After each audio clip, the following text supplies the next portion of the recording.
النهارده هنعمل الكشري المصري بكل تكاته وحركاته وحاجات زياده من عندنا. لو انت عايز تعرفي الكشري الجميل ده عملناه ازاي بكل تفاصيله، خشي الفيديو واتفرجي عليه. يلا بينا على طول نقول عملناه ازاي. يلا بينا. اول حاجه هنعملها في الكشري المصري بتاعنا، جايبين بصلتين كبار او حسب كميه افرادك، مقطعوهم خرط او مقطعوهم جوليان او شرايح زي ما انت حابه. انا هنا مقطعاها قطع بس، يعني مكعبات بس كبيره شويه. هنزل عليه بمعلقه، بنص معلقه صغيره كده ملح، ومعلقه كبيره نشا. ده السر اللي هيخلي لي البصله بتاعتي مقرمشه وتفضل فتره، يعني تقعد معاكي ساعات طويله بالقرمشه اللي هي فيها، مش هتطرى تاني ابدا. بس تمشي على الطريقه اللي انا بقولك عليها دي. معلقه النشا دي هتخلي لك البصل كريسبي. تمام كده. عندي طاسه على النار، حاطه فيها كميه من الزيت بتسخن. عندي الزيت ابتدى يسخن، هنزل عليه بالبصل اللي انا مقطعاه وحطاله معلقه صغيره ملح، وحطاله معلقه كبيره نشا، وهقلبه بالشكل ده. هسيبه كده، يعني مش هقلبه جامد عشان بس ما يلزقش معايا. اسيبه كده، واول ما يبتدي ياخد لون هقلبه شويه بحيث ان كل البصلايه تتغطس في الزيت كده بالشكل ده. على ما البصل بتاعنا يتحمر، حطينا حله على النار فيها ميه بتغلي، وهنسلق فيها المكرونه. دلوقتي هنعمل العدس بجبه. عندي تمن او ربع كيلو من عدس بجبه، غسلاه كويس ونقعاه في الميه حوالي 3 ساعات بالشكل اللي انت شايفاه ده. لازم يتنقع قبلها بساعتين اقل حاجه. تمام، بالشكل اللي انت شايفاه ده. هنعمل ايه بقى فيه؟ عندنا طريقه جديده للعدس بجبه.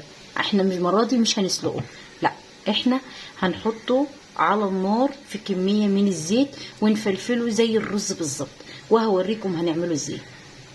حطيت حله على النار بتسخن، وبعد كده نزلت عليها بمعلقتين كبار من زيت عباد الشمس كريستال، وهننزل بالعدس بتاعنا نفلفله زي ما اتفقنا كده.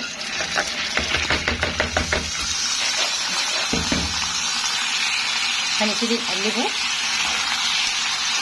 الخطوه دي بتعمل ايه؟ بتخلي لي حبه العدس بجبه مفلفله ومحتفظه بشكلها. تمام كده.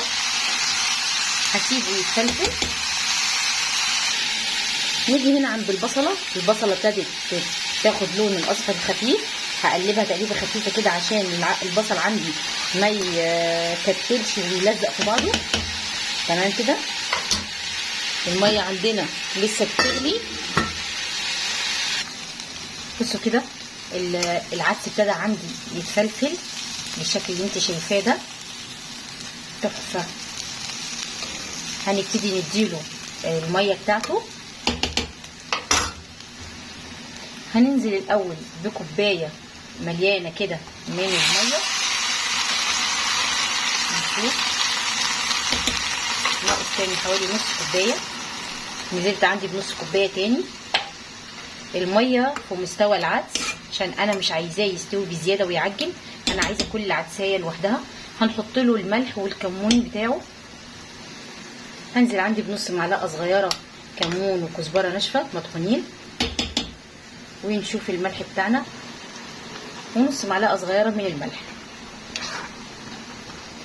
بالشكل ده. هوطي عليه النار واسيبه يستوي براحته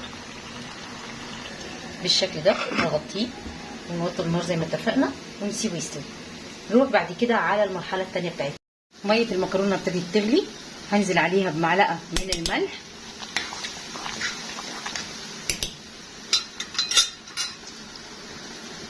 ومعلقتين كبار من الزيت كده. عندي هنا تشكيله من المكرونات. عندي ربع كيلو من المكرونه الاسباجيتي، مقطعاها زي ما انت عايزه، طويله او قصيره. انا مقطعه هنا عندي المكرونه على اربع اجزاء، وعندي كميه من المكرونه العقل دي. هبتدي عندي هدي النار وانزل عندي بالمكرونه. اول نوع مكرونه، النوع التاني هنزل عندي برشه من الفلفل الاسمر، وننزل عندنا بالمكرونه الاسباجيتي. بس بعد 5 دقايق ما تستوي هتبتدي تدخل المكرونه اللي بتاخد وقت، نحطها الاول، وبعدها ب5 دقايق كده من الغليان بنبتدي نحط المكرونه الاسباجيتي، لان الاسباجيتي احنا عارفين ما بتاخدش وقت. تمام كده. اول ما بنزل عندي المكرونه ببتدي اديها تقليبه كده، عشان خاطر بتبقى في مكرونه لازقه تحت في الارضيه بالشكل ده. طبعا المكرونه زي ما احنا عارفين لو غطيناها هتفور وتبهدل الدنيا. بصوا معايا كده، العدس بجبه ابتدى يتشرب، فانا شلت الغطا وهسيبه يستوي براحته عشان ما يعجنش معايا، وعايزه كل حبايه لوحدها. زي ما انت شايفه ايدي في البصل، واول ما هحس ان خلاص خد اللون كله، خد اللون البني الفاتح ده، هبتدي اشيله واوريهم لكم شكله. العدس بجبه عندي اتشرب ميته خالص، هنطفي عليه النار ونسيبه يهدى، وبعد كده هنغرفه مع بعض. المكرونه عندي ابتدت تغلي، هنزل فيها الاسباجيتي بالشكل الجميل ده. تمام اهو.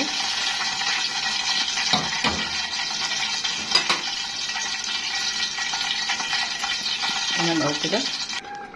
بعد ما نزلت عندي المكرونه الاسباجيتي وتاكدت كده انها طريت سنه، لاني قلبتها، وهواري بالغطا كده. هحط الغطا على الحله، بس هواربه بالشكل اللي انت شايفاه ده.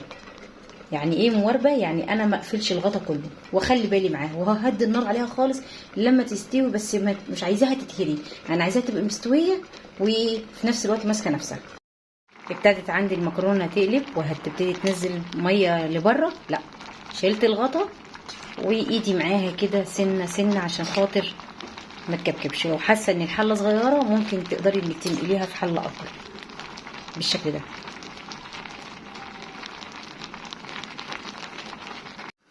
بص يا حبايبي، انا هنا لقيت عندي الحله صغيره، نقلت فيها المكرونه عشان المكرونه عندي ما تتعجنش وتاخد راحتها كويس.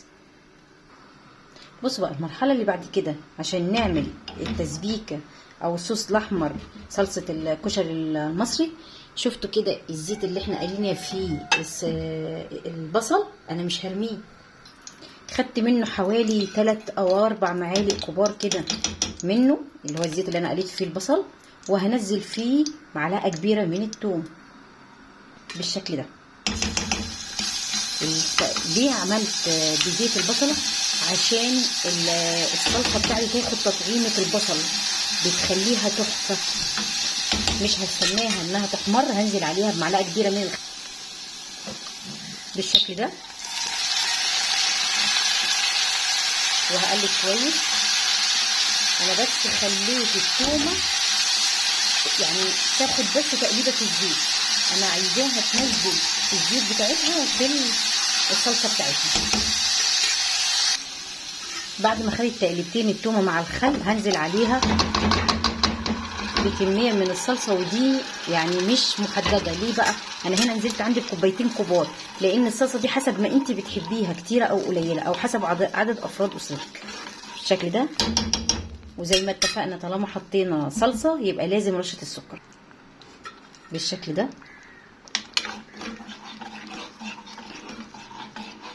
هسيبها لما تسبك، وبعد كده هننزل عليها بالتوابل بتاعتنا.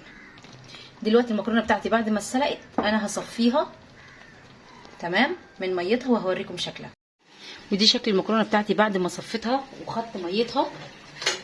هقول لكم دلوقتي انا هعمل ايه بميتها. انا مش هرميها بالشكل اللي انت شايفاه ده، بس كده معايا اهي الميه بتاعت المكرونه، انا هركنها على جنب عشان انا هستخدمها في حاجات تانية.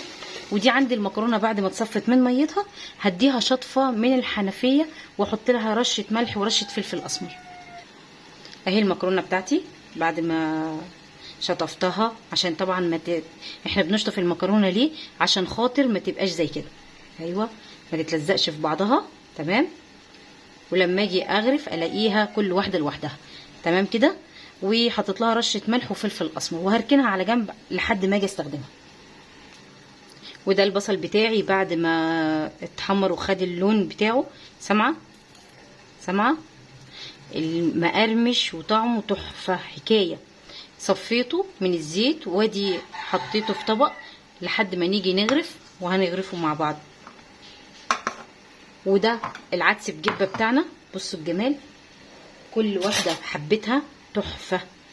بصوا الجمال ده من الفلفله اللي انا اديتها له. بصي العدس مستوي وكل حبايه لوحدها خطير. وده شكل الصلصه بتاعتنا بعد ما اتسبكت. هنزودها بايه بقى؟ بميه المكرونه اللي احنا طلعناها من المكرونه. تمام قوي كده. ليه ما زودتهاش بميه من الحنفيه؟ الميه المكرونه بتديها سكاره وتقل كانك عاملاها بالنشا. بصي بتخليها متماسكه وتحفه وطعمها مسكر. لكن لو حطيت لها ميه التسبيكه هتبقى زي حاجه اسمها مسخه كده. تمام. هنحط التوابل بتاعتنا.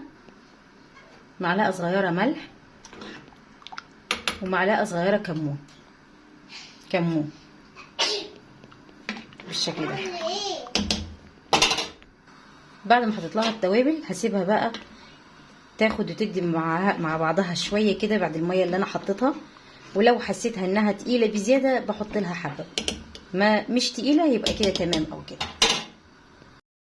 دلوقتي هنعمل ميه التوم بتاعتنا اللي احنا بنحلي بيها الاكل. عباره عن ايه؟ عندي حله بتسخن على النار، هنزل فيها بمعلقتين كبار من الزيت اهم، معلقتين كده من الزيت. عندي كميه محترمه كده من الثوم، يعني قولي كده حوالي 6 فصوص ثوم كبار. اول ما يشموا النار كده هنزل عليهم بمعلقه خل كبيره او معلقتين كبار بالشكل ده، ما يعد يعني ممكن ربع كوبايه خل لان هي اساسها الخل. تمام. واول ما الاقي الخل بدا يغلي مع الثوم كده هنزل عليه باقي كميه الميه بتاعه المكرونه بملحها بفلفل الاسمر بتاعها بالدنيا كلها بالشكل ده.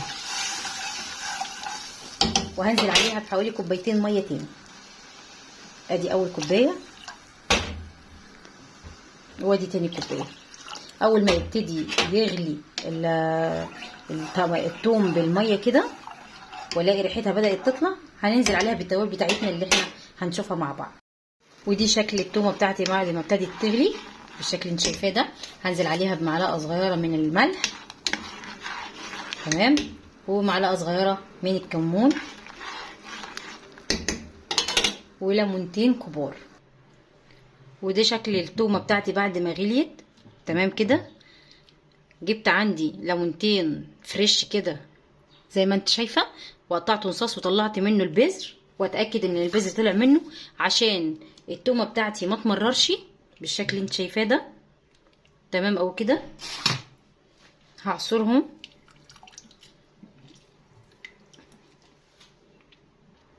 بكده. شوربه التومه بتاعتنا تكون جاهزه. وعايزه اقولك الريحه حكايه وتحفه. بصي ميه المكرونه بتاعتها ميه المكرونه اللي احنا خليناها حطيناها لها يعني. بصي خليتها تقيله مش خفيفه. لو انا حطيت لها ميه كانت الميه دي هتبقى رايقه وخفيفه، لكن بصي الجمال تحفه. هنغرف مع بعض دلوقتي الكشري بتاعنا. هنجيب طبق الغرف بتاعنا اللي هو طبق التقديم اللي هنقدم فيه، وهنبتدي نغرف فيه المكرونه. اول حاجه بتكون عباره عن طبقه من المكرونه بالشكل اللي انت شايفاه ده. ما شاء الله المكرونه عندي كل واحده بوحدتها، بس يعني ما عدا دول بالشكل اللي انت شايفاه ده. بسم الله.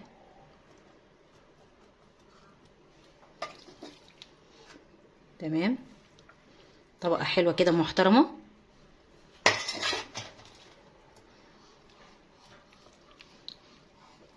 احلى طبق كشري مصري هتاكليه في البيت، احلى من بتاع بره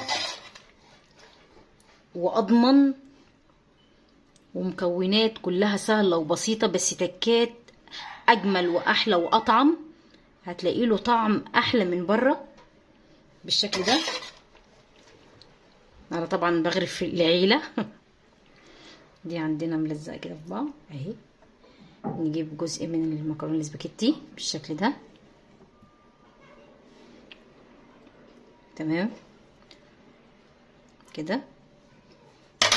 دي اول طبقه. بعد كده بنغرف طبقه من العدس بجبه. بصوا الجمال بتاع العدس بجبه بتلمع ازاي، بصوا تحفه حكايه. كل حبايه لوحدها مفلفله بسبب التركه اللي احنا قلنا عليها بالشكل ده.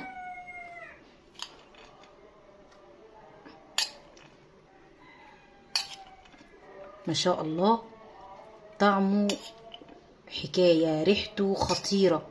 جربيه بطريقتي، وبالله عليكي ما تبخليش علينا باللايك والشير لو عجبك الفيديو، وما تنسيش الاشتراك في القناه ودعمك لينا بالشكل ده. عندنا بعد كده بصوا البصل، بصوا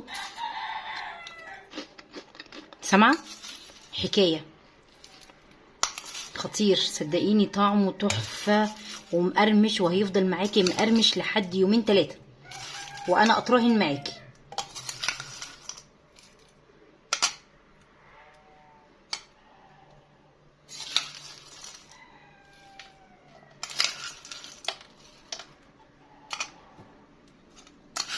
ما شاء الله جربيه على طريقتي، وما تنسيناش بالدعاوي الحلوه بتاعتكم. تمام كده. بعد كده هنحط عندنا الصلصه. عايزه اوريك الصلصه بتاعتنا قوامها عامل ازاي. بصي عامل زي اللي محطوط له جيلاتين، تحفه كريمي وناعم. ليه؟ بسبب ميه المكرونه. بصوا الجمال.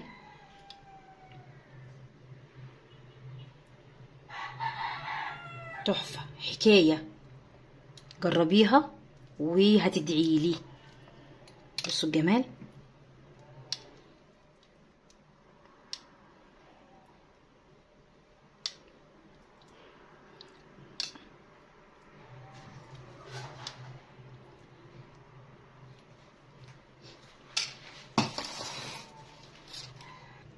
عايزه اوريكم ميه التوم بتاعتنا. بصي تحفه حقيقي، والله ما بكذب عليكم ان طعمها خطير. بصي قوامها تقيل ازاي، برضو بفضل المكرونه، ميه المكرونه. تمام كده. الله ما شاء الله.